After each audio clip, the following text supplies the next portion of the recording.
அம்மாவும் அப்பாவும் பிள்ளைகளுக்கு எதிராக எந்த விவாதமும் எந்த சண்டைகளையும் செய்யக்கூடாது.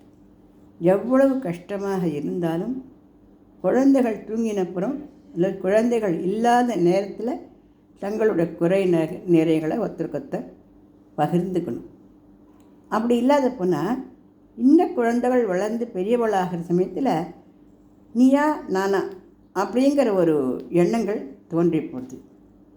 நாம் ஷூடாலட்டா நம்ம கணவன் நம்மளை அமைக்கிடுவார் அப்படின்ற எண்ணம் பெண் குழந்தைகளுக்கும், நாம் கொஞ்சம் சொட்டையாக இருந்தால் நம்ம மனைவி என்ன பண்ணிடுவா, ரொம்ப எகிரி வளர்க்கும் அப்படிங்கிறதான எண்ணம் ஆண் குழந்தைகளுக்கும் ஏற்படக்கூடாது.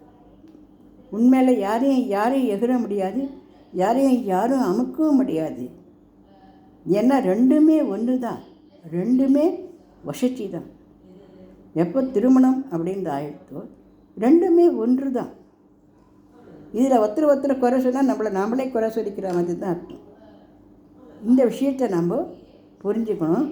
குழந்தைகளுக்கு எதிராக நம்மளுடைய குறைகளை நம்ம கொட்டிக்கக்கூடாது. உங்கள் அப்பா அப்படிடா, அவங்க அம்மா இப்படி, அந்த மாதிரிலாம் நம்ம சொல்லிக்கக்கூடாது.